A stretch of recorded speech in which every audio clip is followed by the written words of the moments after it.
all of Minecraft's dimensions are well known and even more well explored. So much so, in fact, that the community often asks for Mojang to put out more similar realms. Enter the Aether, an expansive Minecraft dimension that features a plethora of new mobs, items, ores, and content overall. Except, it's not actually a new in-game dimension, or at least one created by Mojang. Instead, it's a community-made mod with a massive legacy behind it. Having been created a whopping 13 years ago, this airbound world in the sky was found to be a very organic fit into the game as we know it. However, despite the Aether's popularity, the mod was given less and less updates over time, until eventually there were none at all, at least until recently. In the last few weeks, the Aether has been updated for compatibility with Minecraft's newest versions. In line with the Aether's return, we decided to add our own slew of entirely new features that we think could bolster the mod's already impressive and cohesive world. We figured that some new mobs, new dungeons, and even an entire biome could do this world some good. Here's my own take on an Aether update. Hopefully this ends up being a solid addition to the Aether's lore, as opposed to the massively controversial Aether version that caused huge community backlash. But more on that later. This here's the Diamond Dungeon, a brand new addition. Now, I am a little reminded, to be honest, of the desert temples found in regular Minecraft, but I have to say, some of the Aether's most memorable additions are its 3 dungeons. Because of this, we thought that adding in a new dungeon would be a great place to begin our expansion. All of the dungeons function somewhat similarly. They're found in uniquely generated areas, have a boss fight, and will reward the player with some great loot for successfully clearing them. Each Aether dungeon progresses in difficulty and is based on a material. Bronze is the first and easiest, silver is the next and is also my personal favorite, and finally, the mod ends off with the gold dungeon. Considering how the Aether structures advance, making our dungeon out of diamond seemed like the next logical progression in material. For the build itself, we ensured that this dungeon is found at the max height of the dimension, continuing the trend of the dungeons being found at higher elevations, and is a fairly large generated architectural structure. I am a fan of the structure in general, and I really like that we have another new block that we can build with. Now I want to see what's waiting inside here before anything else. Since we enjoyed the idea of each dungeon interior having increasing layers of interest, as set up by the basic rooms of the bronze dungeon and the maze-like interior of the silver dungeon, we expanded on that in a couple ways. Nice pillars all around. Ooh, and we've got what looks like a few different areas that we need to deal with here. This first one's a no-brainer. What do we have? Parkour? Yep. All right. Well, that's no problem whatsoever. I'm an expert at parkour. Okay, no one saw that. Take 2 and... I made it! First try! Look at that. Expanding on the silver dungeon mechanic of requiring the player to navigate rooms to defeat mobs, players in this dungeon will need to navigate each corridor to complete various and specific tasks in order to advance. Now they're looking for each room to complete one of 3 puzzles needed to access the boss. These challenges include parkour, defeating enemies, and a music puzzle. Completing all 3 will grant access to the boss. Now we flipped a lever. I assume that's helpful in some manner. Thankfully we got some food on us, so we should be able to handle whatever's next here. This looks like a nice room, huh? Oh, hello there! What do we have here? We created the Ore Golem. Because the Diamond Dungeon had a sort of ore theme going on, the Golem was designed to look like it was made of ores. This was easily accomplished by matching the dungeon's simple ore block textures. The textures also made the Golem, much like other minions in the Aether, look similar to its boss, which we'll be seeing shortly. Ore Golem? Ooh, and he's shooting stuff at me. Didn't look like much of a threat though, at least. Hey there, buddy. You suck. Look at that. Looks like we can deal pretty easy damage to him. The Ore Golem digs heavily into the ore theme by shooting ore projectiles at the player, specifically in the form of painful Aether ingots and gemstones. This is a rock-solid design, if you ask me. Hello. What do we have here? Another lever. And looks like we got a drop for our trouble. Nice. I might be able to get enough ore to make my helmet that's missing. Perfect. Deed is done. Now we've got a third room over here, and I have a feeling something else is behind this. Let's see. What are you about? Okay. Looks like we've got sound here. Ooh. Okay. They're all different, I guess, tones? Let's see. What do we have? Ooh, I think I know what we need to do here. Let's try and do it in order. 1, 2, 3, 4. Perfect. Oh, hey, there we go. With any luck then. Yeah, that did something. Excellent. So now what do we do? Ooh, hello? If players are able to defeat all the ore golems they find and complete the diamond dungeon tasks we talked about earlier, they'll gain access to a final room, which, of course, holds a new boss.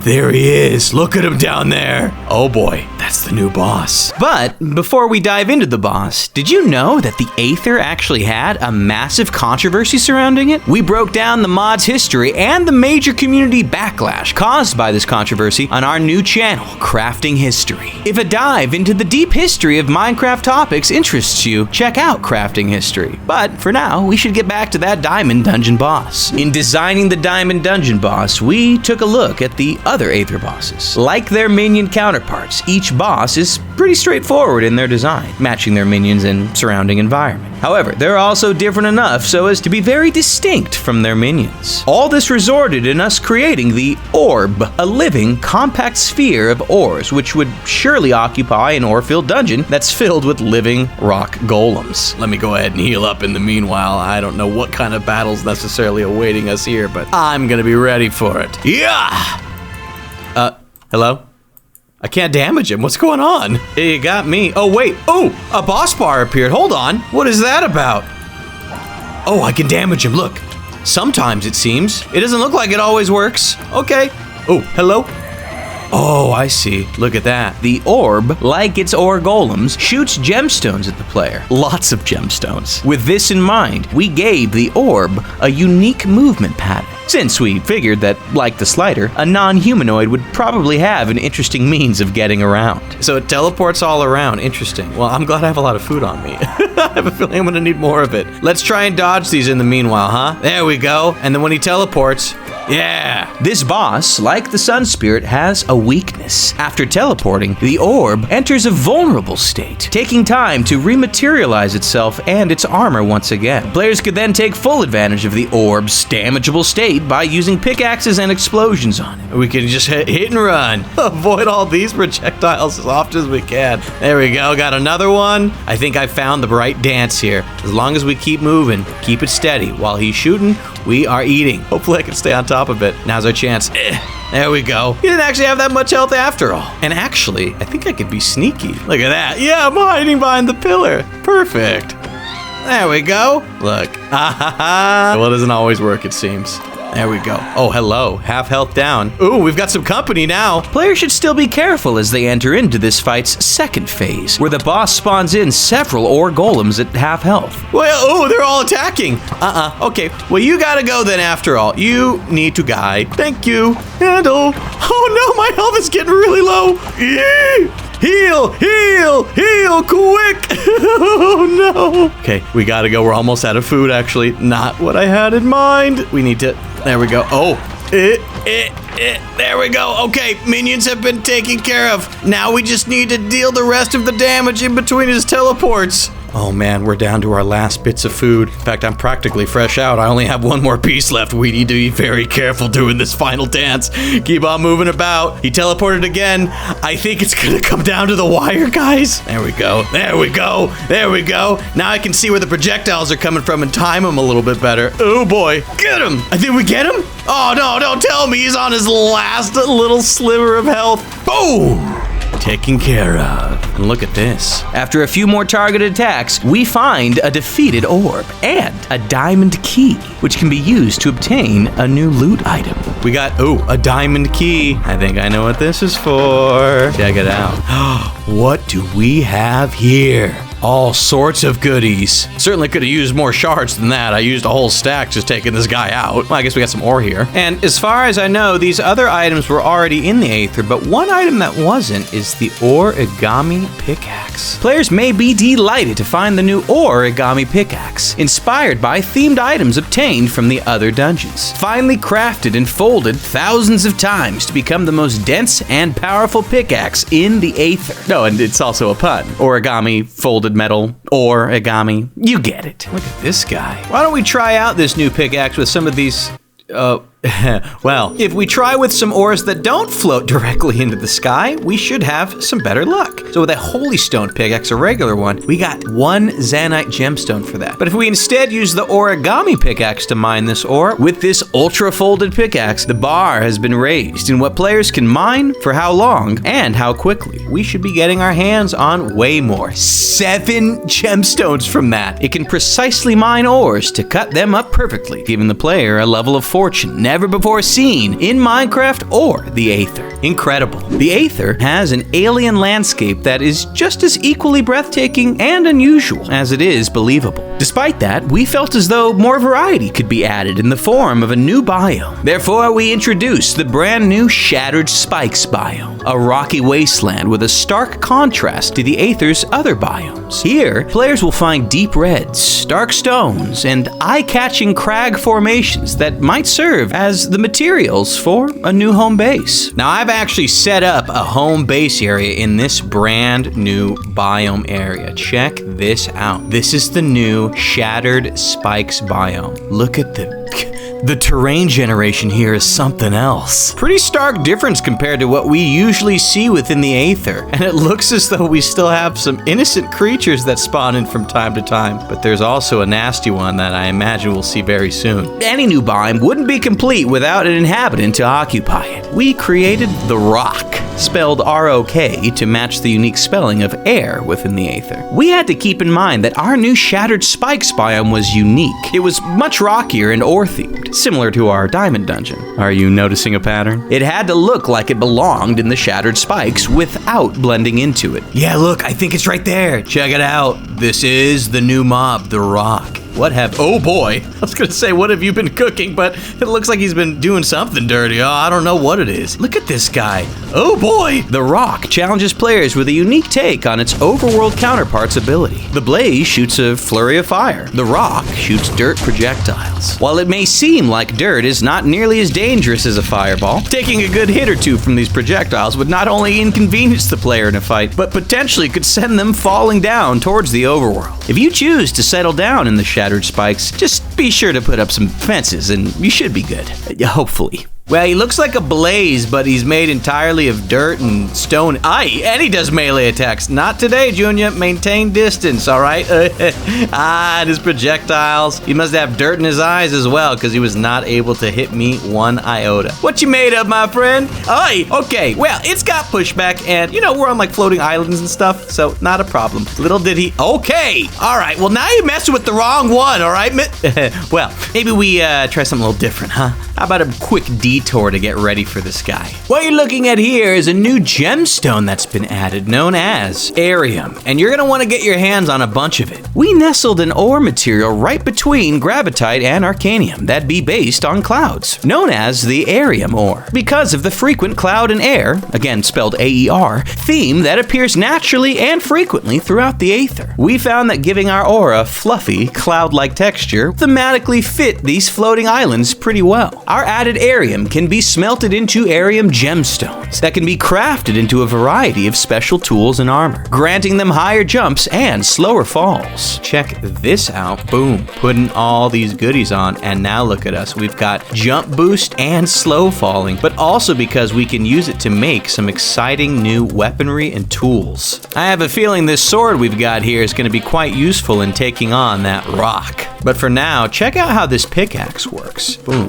Look at that. Forging Arium into a pickaxe will yield an occasional cloud of calamity that can shatter large areas of blocks at a time. This pickaxe can be unruly and difficult to control, but that might just be what they need. And frankly, the Shattered Spikes in general might just be my new favorite area in the Aether. But maybe you think we've missed some opportunities here. Let us know. Nice. Breaks a whole mess of blocks nearby it. Ooh-wee, I could see this being quite useful indeed. You could get so much more done using this pickaxe compared to normal. Looks a little bit more effective on dirt, it seems. Now, it seems like the effect doesn't always trigger necessarily, but at any rate, I could see this making acquiring blocks way easier. And funny enough, we actually have the perfect tool to be able to jump on over to this island. All right, I hear him. Let me at him. Now I'm prepared. Check it out. Apparently this guy can also be used to cause, yep, look how much knockback. Oh my gosh. This is the coolest. It's like the armor, except we can actually use it instead to cause other people to go sky high. I don't know if it's actually the most useful when you're trying to kill something per se, especially something that can like float and fly on its own. But at any rate, it could be useful for any grounded mobs that you kind of just want to keep very far away from you. Hey, okay, well, not too useful at all against the rock, it seems, but hey, I think he's on his last legs. Look at that, beautiful. And it looks like we got dirt as the drop. Okay. Many of the mobs that live in the Sky Islands share a similar palette and design. So, we took a look at the Aether-made cows and pigs and realized that pulling mobs from the overworld and aetherifying them was more than welcome. Taking all of these components into account, we added the Airwolf into the game. I cannot wait to see what new friend I've got to spawn on in here. Look at you. Ooh, you're poofy. To get the air mob look right, we ensured that it was fluffy, cloud-like, and maintained a familiar texture pattern. Wow, someone took you to the groomer lately. Oh, I need to tame him, quick. Players that encounter the wolf could tame it by feeding it blue gummy sweets, since bones aren't necessarily native to the Aether. All right, buddy. Well, already going to town. Kill him, yes. Hungry. Now I don't have to pay for dog food. There we go. Good boy. Now I have a feeling the other spawn eggs in here are going to be very useful. Now let's see. Yep. Very good. Husks. I want to see how this little guy handles up against some nasty baddies. All right, get him, buddy. I'm getting killed here. As a fierce animal, we knew that it'd be able to accompany the player as the Moa did, while also bringing something new to the table. Whoa, check that out. All the way up there. Once tamed, the Airwolf can use their cloud-based powers to attack hostile mobs, launching them very high and far into the air. He's like punting them. Hold on, let me get a few of these going at the same time. There we are. All right, Airwolf, now's your opportunity. Show them what you're made of. Now, it doesn't look like every single attack is actually causing the mobs to get knocked back, but a decent amount. Maybe it's happening. Oh my gosh, getting pulled up there. That's incredible. All right, mister, finish him off. There we are. Yes. And I'll give a couple punches for good measure. Good boy! Friendly. That's a good boy. Oh, he's pumped too, jumping up and down. All mobs native to the Aether have some form of airborne navigation, which is why it was important to give the Airwolf both jump boost and feather falling effects. Ooh, apparently it too can jump up high and is immune to fall damage. Let me see if I can get him up to follow me on this tree. Buddy, jump on up. Will you make it? Let me see if you can get to this one. Come on. Good boy. Oh, he's trying. Yep. Come on. There we go. Well, I mean, he kind of touched the edge. We're going to count that. Okay, but hold on a second. Phoenix Totem. That one looks cool. Let's check out this Phoenix Totem, huh? And we've got a Valkyrie spawn egg that we can use in conjunction. Phoenix Totem. Whoopah! The Phoenix Totem, after being acquired from a gold dungeon, can be placed down by the player to create a field of fiery particles. While within the field, players should be fearless in knowing that should they receive damage that would normally take their life, they will instead be revived. Whoa! Check this out! This looks incredible! Where's Johnny Cash when you need him? Alright, so apparently this thing is very useful when it comes to combat. Why don't we get beat up a little bit? I'm gonna have my wolf kind of sit this one out. Come here, buddy. You sit tight, okay? Daddy's gonna handle some nasties. Or rather, Daddy's gonna let some nasties get handled by something words. Anyways, apparently this totem's gonna come in handy the moment I were to kick the bucket. Let's see. Nice! Yo, look! I did not die, even though I wasn't even holding the totem. When this happens, the totem enters a dormant state as it itself becomes reborn, like a phoenix from the ashes, as some might say, and is indicated by its new dark ash particles. With a phoenix totem at your side, your life will be in good shape, but it looks like it needs some time to recharge or something. There it is! So then in theory, if I were to die again, we'd be able to get restored back to living status once more. Nice! Good job, buddy. I know you wanted to help me. Here, I'll let you handle these cows instead. What do you... Oh, I hurt him! That's okay. He's got some beef for his trouble. All right, healed up, and I have a feeling I'm gonna need your help after all for this guy here. Airwolf, get ready for the Valkyrie. Oh boy, maybe we can tag team this guy, huh? There we are. Beautiful. Now see this. If the Valkyrie were to get me, and hopefully he has a chance to, we can actually see this totem in action once again. Buddy! You're getting all the action. My friend! You monster! Now I'm in for it. I'm the one that's got double lives here, sucker. Boom! For my friend. Oh, wow. A nice amulet, victory medal to remember my buddy. I will plant this in his honor. And that's the Shimmering Stones Aether Update. What would your Aether Update look like? And how would you improve ours? Let us know below. And if you want to learn more about the Aether Mod's history, as well as the controversial, allegedly stolen version of it, check out our new crafting history channel, linked below.